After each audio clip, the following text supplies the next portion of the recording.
Hey, hi, நான் Kirubakaran Rajendran. Welcome to grow Tamil channel. ஜென்ரலாக trading பற்றி நம்ம நிறைய ரிசர்ச் பண்ணியிருப்போம், நிறைய படிச்சிருப்போம். எல்லாம் பண்ணியுமே சம்திங் ஏதோ மிஸ் ஆகுதே. நமக்கு எல்லா அனாலிசிஸும் கரெக்டாக இருந்து ஏன் நம்மளால் ப்ராஃபிட் எடுக்க முடியலன்னு ஒரு சில குரூப் ஆஃப் பீப்புள் இருப்பாங்க. அவங்களுக்கு தான் இந்த வீடியோ. ஏன்னா அதர் தென் ட்ரேடிங் ஸ்ட்ராட்டஜி, மணி மேனேஜ்மெண்ட் இதெல்லாம் தாண்டி ஒரு முக்கியமான விஷயம் என்ன இருக்குன்னா ட்ரேடிங் சைக்காலஜி. ஸோ ட்ரேடிங் சைக்காலஜின்றது எல்லாருக்குமே பொதுவாக அமையாது. ஒவ்வொருத்தருக்கும் அது ஒவ்வொரு மாதிரி மாறும். ஸோ அந்த பற்றின டீட்டெயில்டு இன்ஃபர்மேஷன் தான் இந்த வீடியோவில் பார்க்க போகிறோம்.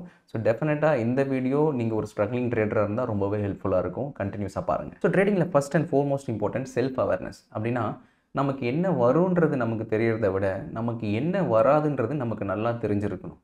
ஸோ தட் உங்களுக்கு வராத ஒரு விஷயத்தை ஒமிட் பண்ணிங்கன்னா உங்களோட லேர்னிங் கர்வ் ரொம்பவே ஃபாஸ்ட்டாக இருக்கும். இது சிம்பிளாக சொல்லணும்னா ரஜினி நிறைய டைமில் ஒரு இன்டர்வியூவில் சொல்லியிருக்காரு, கமல் என்னை விட சூப்பர் டேலண்டட் தான். பட் கமல் மாதிரி இருக்கிற ஒரு டேலண்டட் பர்சன் முன்னாடி நான் சூப்பர் ஸ்டார் ஆகிறதுக்கு காரணம் என்னென்னா எனக்கு என்ன வராதுன்றது நான் நல்லா தெரிஞ்சிருந்தேன். அதை நான் பண்ணவே இல்லை. ஸோ கமல் கிட்ட போட்டிடுறேன்னு சொல்லிட்டு நானும் கெட்டப்லாம் மாற்றி இதெல்லாம் பண்ணேன்னா கண்டிப்பாக நான் தோற்று போயிருப்பேன். ஸோ இது சூப்பர் ஸ்டாராக இருக்கிறதுக்கு மெயின் ரீசனே எனக்கு என்ன வராதுன்றது எனக்கு நல்லா தெரிஞ்சிருக்கு.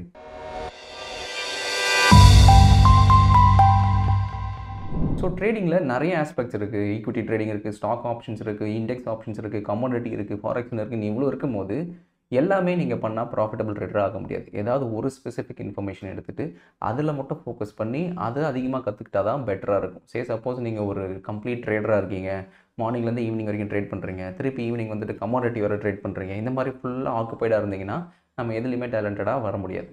ஸோ செல்ஃப் அவேர்னஸ் பொறுத்த வரைக்கும் உங்களுக்கு எது வராதுன்றதை கண்டுபிடிச்சி அதை ஒமிட் பண்ணிவிடுங்க. And second thing proper trading plan இருக்கணும். ஏன்னா நீங்கள் மோஸ்ட் ஆஃப் த லாஸஸ் உங்களுக்கு எப்போ நடந்ததுன்னு நீங்கள் எடுத்து பார்த்தீங்கன்னா உங்களோட ஹிஸ்டாரிக்கல் ட்ரேட்ஸ்லாம் எடுத்து பார்த்தீங்கன்னா தெரியும். என்னைக்கெல்லாம் நீங்கள் பேனிக் ஆகுறீங்களோ அன்றைக்கெல்லாம் பெரிய லாஸ் ஆகும். இன்றைக்கி நீங்கள் பேனிக் ஆவீங்க, என்ன நடக்குது, நம்ம இதை எப்படி ரியாக்ட் பண்ணணும்னு தெரியலையே அப்படின்னு நடக்கும் போது தான் கண்டிப்பாக அந்த பேனிக் சிச்சுவேஷன் வரும். நீங்கள் ஒரு ட்ரேட் எடுத்திருப்பீங்க, அது அகெயின்ஸ்டாக மார்க்கெட் போகும்போது எதிர்பார்த்துருக்கவே மாட்டீங்க, பெரிய லாஸில் மாட்டிப்பீங்க. ஸோ ட்ரேடிங் பிளான் இருக்கும்போது ப்ரீசைஸாக எப்போ வாங்கணும், எப்போ விற்கணும், எவ்வளோ நம்பர் ஆஃப் குவான்டிட்டி வாங்கணும் முதல் கொண்டு கிளியராக அந்த பிளானில் இருக்கணும். All you have to do is அந்த பிளானை ஃபாலோ பண்ணால் மட்டும் போதும். ஸோ நீங்கள் ஒரு பேனிக் செல்லிங் இந்த மாதிரி ஒரு பெரிய லாஸஸ் எல்லாம் நீங்கள் அவாய்ட் பண்ணணும்னா ஃபஸ்ட் அண்ட் ஃபோர்மோஸ்ட் ரூல் உங்களுக்குன்னு ஒரு ப்ரிசைஸான ஒரு ட்ரேடிங் பிளான் இருக்கும். ஸோ ஓவரால் ட்ரேடிங்லேயே ரொம்ப இம்பார்ட்டன்ட் ஆஸ்பெக்டே கண்ட்ரோலிங் த ரிஸ்க். எப்போவுமே நான் சொல்லுவேன், ரிட்டர்ன்ஸ் உங்கள் கையில் இல்லை, ரிஸ்க் மட்டும்தான் உங்கள் கையில் இருக்குது. மார்க்கெட்டோட மூவ்மெண்ட்டை உங்களால் கண்ட்ரோலே பண்ண முடியாது. ஆனால் நீங்கள் எவ்வளோ லூஸ் பண்ணலான்றத கண்ட்ரோல் உங்கள் கிட்ட தான் இருக்குது. ஸோ அப்படி இருக்கும் போது எவ்ரி பர்டிகுலர் ட்ரேட் நீங்கள் எடுக்கிறதுக்கு முன்னாடி இந்த பர்டிகுலர் ட்ரேடில் நான் எவ்வளோ எடுக்க போகிறேன் அப்படின்ற கேட்குறத விட இந்த பர்டிகுலர் ட்ரேடில் நான் எவ்வளோ லூஸ் பண்ண சான்ஸ் இருக்குது அப்படின்னு நீங்கள் கேட்க ஆரம்பிச்சிட்டாலே கொஞ்சம் கொஞ்சமாக ரிஸ்க்கை பற்றி நீங்கள் லேர்ன் பண்ண ஆரம்பிச்சிருவீங்க. ஸோ பெரிய ரிஸ்க் ட்ரேட்ஸ்லாம் எடுக்க மாட்டீங்க. ஒரே ட்ரேடில் ப்ளோ அப் பண்ணுறது, கேபிட்டலில் ஜீரோ ஆகிறது, இது எதுவுமே நடக்காது. ஏன்னா ஒன்ஸ் நீங்கள் இந்த கொஸ்டினை கேட்க ஆரம்பித்ததுக்கப்புறமா உங்களுக்கே தெரிய ஆரம்பிச்சிடும், இந்த பர்டிகுலர் ட்ரேட் நான் எடுத்தேன்னா பெரிய ரிஸ்க் இருக்குது, ஆனால் ரிவார்டு இவ்வளோ தான் வருது. ஸோ எய்தர் இந்த ட்ரேடை நான் எடுக்கணும், அப்படியே இல்லைனா எடுத்தால் பெரிய லாஸ் வரும், இல்லைனா அதுக்கு ஒரே ஆப்ஷன் என்னென்னா position sizing.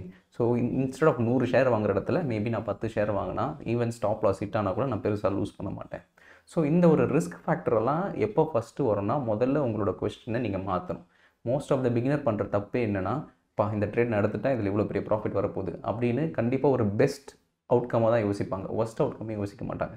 So as a ட்ரேடராக நீங்கள் லைஃப்பில் ஆப்டிமிஸ்ட்டாக இருக்கலாம், பட் ட்ரேடராக பெசிமிஸ்ட்டாக இருந்தால் தான் சர்வைவலாக இருக்க முடியும். சரி, next important factor discipline. So ட்ரேடிங்கில் அது ரொம்ப ரொம்ப ரொம்ப இம்பார்ட்டன்ட். ஏன்னா ட்ரேடிங் ஸ்ட்ராட்டஜி எல்லார் கையிலையும் இருக்குது, ஆனால் டிசிப்ளின்டாக அந்த பர்டிகுலர் ட்ரேடிங் ஸ்ட்ராட்டஜியை ஃபாலோ பண்ணுற விஷயம் எல்லார்கிட்டையும் இருக்காது. யார்கிட்ட இருக்கோ அவங்க தான் எவென்ச்சுவலி சக்ஸஸ்ஃபுல் ட்ரேடராக மாறுறாங்க. இது ட்ரேடிங்கில் மட்டும் இல்லை, எனி ஃபீல்டு எடுத்துக்கோங்க. ஒருத்தவங்க சக்ஸஸ்ஃபுல்லாக இருக்காங்கன்னா அந்த பர்டிகுலர் டிசிப்ளின்ட் அப்ரோச் ரொம்ப ரொம்ப முக்கியம். சச்சின் டெண்டுல்கரே ரொம்ப சக்ஸஸ்ஃபுல் பேட்ஸ்மேனாக இருக்காருன்னா அவர் டேலண்ட்டை மட்டும் நம்பி இல்லை, அந்த ஒரு மல்டிபிள் இயர்ஸ் அவர் ப்ராக்டிஸ் பண்ணுறது எல்லாமே ஒரு பெரிய டிசிப்ளினான ஒரு விஷயம் தான். காலைல ஏஞ்சி ஒரு விஷயத்தை கண்டினியூஸாக ப்ராக்டிஸ் பண்ணுறது 10 இயர்ஸ் 15 இயர்ஸ் ருட்டீனாக ஒரு விஷயத்தை கண்டினியூஸாக பண்ணும்போது அது அவங்களுக்கு ஹேபிட்டாக மாறும். ஹேபிட்டாக மாறும்போது அது ஒரு கம்ப்ளீட் டிசிப்ளின் அப்ரோச்சாக ஃபாலோ பண்ணிவிடுவாங்க. ட்ரேடிங்கை பொறுத்த வரைக்கும் அதே தான். எக்ஸாக்டாக உங்களோட ட்ரேடிங் ரூல்ஸை நீங்கள் ஃபாலோ பண்ணிகிட்டே இருந்தீங்கன்னா ஓவர் த பீரியடில் அதுவே சிம்பிள் ஹேபிட்டாக மாறிடும். So any particular position going against யூக்குலாம் நீங்கள் பேனிக் ஆக மாட்டீங்க. ஏன்னா உங்களோட ஃபோக்கஸே ப்ராஃபிட் எடுக்கணுன்றதை விட ப்ராசஸை ஃபாலோ பண்ணணும் அப்படின்னு மைண்ட் மாறிடும். ஸோ அதுதான் மேட்டர். ஸோ எவென்ச்சுவலி ப்ராஃபிட்டை தாண்டி ப்ராசஸை ஃபாலோ பண்ணிகிட்டே இருங்க, எவென்ச்சுவலி ப்ராஃபிட் வர ஆரம்பிச்சிடும். ஸோ ட்ரேடிங்கில் being discipline, any trading strategy எடுத்துக்கோங்க, பட் அதை டிசிப்ளின்டாக ஃபாலோ பண்ணுறீங்களான்னு பார்த்துக்கோங்க. அதுதான் ரொம்ப ரொம்ப இம்பார்ட்டன்ட். அண்ட் நெக்ஸ்ட் திங் வந்து controlling the emotions. Trading is all about உங்களோட எமோஷன்ஸை நீங்கள் எவ்வளோ கண்ட்ரோல் பண்ணுறீங்களோ அவ்வளோ பெட்டர் அவுட்கம் இருக்கும். ஏன் நிறைய ட்ரேடர்ஸ் வந்து இந்த ஒரு விஷயத்தில் ஸ்ட்ரகிள் ஆகுறாங்கன்னா, மார்னிங்லேருந்து ஈவினிங் வரைக்கும் அந்த எம்டிஎம் ஸ்க்ரீனை பார்த்துக்கிட்டே இருப்பாங்க. சரி, நீங்கள் ஒரு ட்ரேடிங் பொசிஷன்ஸ் தான் எடுத்துட்டீங்க, எடுத்ததுக்கப்புறம் ஒரு ஸ்டாப் லாஸ் வச்சுட்டீங்க, டார்கெட் வச்சுட்டீங்க, இது ரெண்டுத்தில் ஏதாவது ஒன்று ஹிட் ஆக போகுது, இல்லை end of the day close பண்ண போகிறீங்க நீ ஒரு இன்ட்ராடே ட்ரேடராக இருந்தால். இது நடுவில் நீங்கள் எம்டிஎம் ஸ்க்ரீனை பார்க்கறதுனால என்ன ஆகுது, நீங்கள் உங்களோட ஓன் ரூல்ஸையும் ஓவர் ரைட் பண்ண ஆரம்பிச்சிருவீங்க. ஸோ எம்டிஎம் ஸ்க்ரீனை பார்க்கறதுனால கம்மியாக இருக்கிற ப்ராஃபிட் இன்க்ரீஸ் ஆக போகிறதில்ல, லாஸாக இருக்க பொசிஷன் ப்ராஃபிட்டபுளாக மாற போகிறதில்ல. ஒன்ஸ் உங்கள் ட்ரேடை நீங்கள் போட்டுட்டாலே அதோட அவுட்கம் உங்கள் கையிலே இல்லை. அப்படி இருக்கும்போது நம்ம எதுக்கு மார்னிங்லேருந்து ஈவினிங் வரைக்கும் அந்த ட்ரேடையே பார்த்துக்கிட்டு இருக்கணும்? இதுதான் நம்ம நிறைய ட்ரேடர் பண்ணுற ஒரு தப்பு. என்னென்னா, they keep on checking the MTM screens and eventually என்ன ஆகுது, அது உங்களை ஓவர் ரைட் பண்ண வச்சிரும். சடனாக ஏதாவது ஒரு நியூஸ் பார்ப்பீங்க, இல்லைனா ஏதாவது சின்னதாக ஒரு பொசிஷன் அகெயின்ஸ்டாக போகும்போது, இல்லை உடனே க்ளோஸ் பண்ணிடலாம், நான் ஆல்ரெடி ஒரு 10,000 வரைக்கும் ப்ராஃபிட் பார்த்தேன், இப்போ 8,000 ஆயிடுச்சு, மேபி 5,000 ஆயிரும் அப்படின்னு நினச்சி க்ளோஸ் பண்ணுவீங்க. பார்த்தா அது 10,000லேருந்து 15,000 எண்ட் ஆஃப் த டே முடிஞ்சிருக்கும். நீங்கள் அந்த மானிட்டர் பண்ணாமல் இருந்திருந்தால் கண்டிப்பாக ப்ராஃபிட் எடுத்திருப்பீங்க. ஸோ உங்களோட மோஸ்ட் ஆஃப் த ப்ராஃபிட்ஸ் பார்த்தீங்கன்னா, நீங்கள் மேனுவலாக இன்டர்ஃபியர் பண்ணாமல் இருக்கும்போது தான் நிறைய வந்திருக்கும். சப்போஸ் அன்றைக்கி ஏதாவது ஒரு மீட்டிங்கில் மாற்றிருப்பீங்க, இல்லை வேறு ஏதாவது பிஸியாக ஆக்குப்பையாக இருப்பீங்க, அண்ட் இருந்த பொசிஷனே மறந்துருப்பீங்க. எண்ட் ஆஃப் த டே பார்த்தா பெரிய ப்ராஃபிட்டில் இருந்திருக்கும். ஸோ நீங்கள் கையை வச்சுக்கிட்டு அந்த எம்டிஎம் ஸ்க்ரீனை பார்த்துட்டு நோண்டாமல் இருந்தாலே மேக்ஸிமம் நம்பர் ஆஃப் டைம்ஸ் உங்களுக்கு ஃபேவரபுளாக தான் இருக்கும். ஸோ எமோஷன்ஸை கண்ட்ரோல் பண்ணணுன்னா ஒன்ஸ் அந்த ட்ரேடிங் ரூலை ஃபாலோ பண்ணிட்டீங்கன்னா அன்னெசரியாக எம்டிஎம் ஸ்க்ரீனை செக் பண்ணாதீங்க. And then revenge trading. Whatever loss, நீங்கள் இப்போ ஒரு பாயிண்ட் ஆஃப் வியூவில் இருக்கீங்க, நிறைய லாஸ் நான் பார்த்துட்டேன், இல்லை நான் ஒரே ஒரு பர்டிகுலர் ட்ரேடர் ரொம்பவே லாஸ் பண்ணிட்டேன் அப்படின்ற தாட்டில் இருக்கீங்கன்னா, தேவையில்லாமல் இந்த ஸ்டாக் டிப்ஸ் இதெல்லாம் என்ரோல் பண்ணி நான் லாஸை ரிகவர் பண்ணி கொடுக்குறேன்னு யாராவது சொன்னாங்கன்னா அதை நம்பாதீங்க. ஒரே ட்ரேடில் விட்ட மணியை ஒரே ட்ரேடில் எடுக்க ட்ரை பண்ணவே பண்ணாதீங்க. அது நடக்கவே நடக்காது. கண்டிப்பாக அது கொஞ்சம் நாள் ஆகும். லேட் ஆனதுக்கப்புறமா தான் கொஞ்சம் கொஞ்சமாக உங்களுக்கு ப்ராசஸ் புரியும். அதுக்கப்புறமா தான் எவென்ச்சுவலாக நீங்கள் ப்ராஃபிட்டபிள் ட்ரேடராகவே ஆவீங்க. ஸோ உடனே ஒரு லாஸ் மேக்கிங் ட்ரேடர் நாளைக்கே காலையில் தூங்கி எழுந்தா ப்ராஃபிட்டபிள் ட்ரேடர் ஆக முடியாது. ஃபஸ்ட்டு லாஸ் கொஞ்சம் கொஞ்சமாக கம்மியாகணும், அதுக்கப்புறம் பிரேக் ஈவன் ஜோனுக்கு வரணும், அதுக்கப்புறம் சின்ன சின்ன ப்ராஃபிட் எடுப்பாங்க, அதுக்கப்புறம் கன்சிஸ்டன்ட் ப்ராஃபிட் எடுப்பாங்க, அதுக்கப்புறம் தான் பெரிய ப்ராஃபிட் எடுப்பாங்க.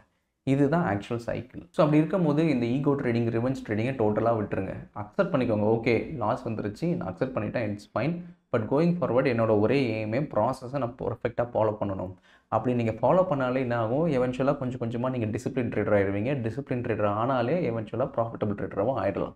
ஸோ ஒரே ஒரு விஷயம் என்னென்னா, நம்ம பண்ணுற தப்பு, ஒரே பர்டிகுலர் ட்ரேடில் நான் லாஸை விட்டேன் இல்லையா, அதனால் திருப்பி நான் ஒரே ட்ரேடில் விட்டதை பிடிக்கிறேன் அப்படின்னு பண்ணி இருக்கிறதையும் விட்டுருவோம். அதை பண்ணவே பண்ணாதீங்க. ஸோ ட்ரேடிங் வந்து ஒரு கண்டினியூஸ் ஒரு லாங் டேர்ம் ஜேர்னி தான். அப்படி இருக்கும்போது நிறைய விஷயம் இதில் கற்றுக்கிறது இருக்குது. ஜஸ்ட் ஒரு 6 ஹவர்ஸ்லேயோ ஒரு 1 நைட்லேயோ ஃபுல்லாக கற்றுக்கிட்டு நெக்ஸ்ட் டேவே நம்ம ப்ரோ ட்ரேடர் ஆக முடியாது.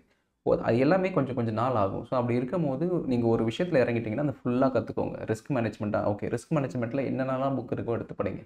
மணி மேனேஜ்மெண்ட் ரிலேட்டடாக இருக்கிற எல்லா ஆர்டிக்கலும் படிங்க. ஸோ ட்ரேடிங் ஸ்ட்ராட்டஜியாக என்னென்னலாம் ட்ரேடிங் ஸ்ட்ராட்டஜி இருக்குது அப்படின்றத படிச்சுட்டு எது உங்களுக்கு சூட் ஆகும்.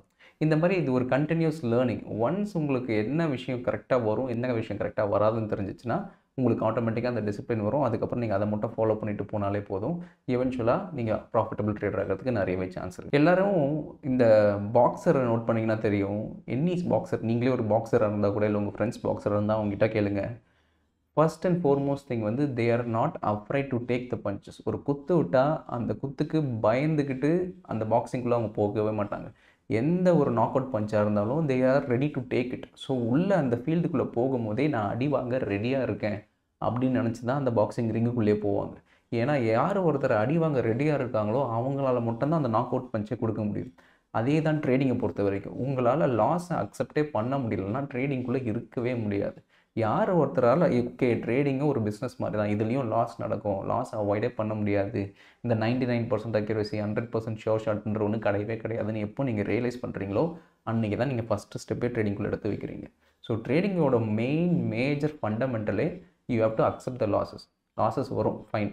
ஒரே விஷயம் என்னென்னா அந்த லாஸஸ் கண்ட்ரோலபிளாக நான் வச்சுக்கணும், அவ்வளோதான். And final point, have life outside of trading. இது ரொம்ப ரொம்ப முக்கியம். ஸோ நிறைய ட்ரேடர்ஸ் பண்ணுற தப்பு என்னென்னா, ஃபுல்லாக அப்சஸ்டாக ஆயிடுவாங்க ட்ரேடிங்கில். காலையிலேருந்து ஈவினிங் வரைக்கும் அதே ஃபோக்கஸ் பண்ணுவாங்க. ட்ரேட் பண்ணி முடிச்சதுக்கப்புறம் மறுநாள் என்னென்னலாம் பண்ணலான்னு அனலைஸ் பண்ணிகிட்டு இருப்பாங்க. ஸோ ஓவர் த பீரியடில் they lose lot of their time just to trade, அதே மாதிரி டு அனலைஸ். இதுக்கே நிறைய டைம் போகும்போது ஈவென்ச்சுவலாக ஒரு ஃப்ரெண்ட்ஸ் கூட வெளியே போகிறதா இருக்கட்டும், இல்லை ஃபேமிலி கூட டைம் ஸ்பெண்ட் பண்ணுறதா இருக்கட்டும், இந்த மாதிரி ஓவரால் ஜோனே வந்து ரொம்ப ரொம்ப ரொம்ப கம்மியாயிரும். ஒன்ஸ் ட்ரேடிங்குள்ளே அதிகமாக டைம் ஸ்பெண்ட் பண்ண இது நானே நிறைய வாட்டி ரியலைஸ் பண்ணியிருக்கேன். இனிஷியல் பீரியடில் நானே ஒரு more than 10 to 12 hours a day continues அந்த ட்ரேடிங்குள்ளே இருக்கும் போது எவென்ச்சுவலாக டைம் போகிறதே தெரியாது. ஸோ ஒரு கட்டத்துக்கு அப்புறம் திரும்பி பார்க்கும்போது என்னடா அது டக்குன்னு இவ்வளோ டைம் போயிடுச்சு அப்படின்ற ஒரு ஃபீல் வந்துடும். அண்ட் இவங்களோட ஹெல்த்தும் ரொம்பவே இதில் பாதிக்கப்பட்டுரும். ஸோ ட்ரேடிங் இது எல்லாமே நம்ம எதுக்கு எடுக்கிறோம்னா ஆப்வியஸ்லி ஃபேமிலி அண்ட் ஃப்ரெண்ட்ஸ் இதுக்காக தான். அப்படி இருக்கும்போது அந்த டைமை கரெக்டாக மேனேஜ் பண்ண முடியுதான்னு பாருங்கள். ஏதாவது ஒரு ஸ்போர்ட் எடுத்துக்கோங்க, ஏதாவது ஒரு ஹேபிட் எடுத்துக்கோங்க, அதை எவ்ரிடே பேசிஸில் ஃபாலோ பண்ண முடியுதான்னு பாருங்கள். ருட்டீனாக ஃபார் எக்ஸாம்பிள் ஒரு பேட்மிண்டன் விளையாடுங்க, இல்லைனா காலையில் இருந்து இல்லைனா அட்லீஸ்ட் ஒரு 10,000 steps a day. இந்த மாதிரி ஒரு சின்ன சின்ன விஷயம் நீங்கள் எவ்ரிடே ட்ராக்கிங்காக வைக்கும் போது அது உங்களை லைஃபுக்குள்ளே டிசிப்ளின்டாக கொண்டு வரும். ஓகே, இன்றைக்கி எவ்ரிடே நான் 10,000 steps நடக்கணும் அப்படின்னு நீங்கள் உங்கள் வாட்சில் செட் பண்ணிவிட்டு எவ்ரிடே அதை நீங்கள் ட்ராக் பண்ணுறீங்களான்னு பார்த்துட்டே இருந்தீங்கன்னா என்ன ஆகும், உங்களோட லைஃப்பில் நீங்கள் ஒரு டிசிப்ளின் அப்ரோச் வருவீங்க. அந்த டிசிப்ளின் அப்ரோச் ட்ரேடிங்குள்ளேயே வர ஆரம்பிச்சிடும். ஸோ எவென்ச்சுவலி உங்களோட வெல்த்தும் முக்கியம், ஹெல்த்தும் முக்கியம் போது இது ரெண்டுமே மேனேஜ் பண்ணுறது தான் ரொம்ப ரொம்ப இம்பார்ட்டண்ட். ஸோ ட்ரேடிங்லேயே நான் சக்ஸஸ்ஃபுல்லாக ஆகணுன்ட்டு நம்ம ஹெல்த்தையோ இல்லை ஃபேமிலி டைமையோ மிஸ் பண்ணுறோன்னா இட் டசன்ட் நோ. ஸோ இதெல்லாம் தான் ட்ரேடிங் சைக்காலஜியில் ரொம்பவே இம்பார்ட்டண்ட் எலமெண்ட்ஸ். ஸோ இது எல்லாமே ஒரு மல்டிபிள் பசில், இதெல்லாம் ஒன்றா சேர்த்தா தான் ட்ரேடிங் ஒரு சக்ஸஸ்ஃபுல் ஜர்னியாக மாறும். So I hope you found this video really helpful. Next time I'll see you guys with another video. Bye.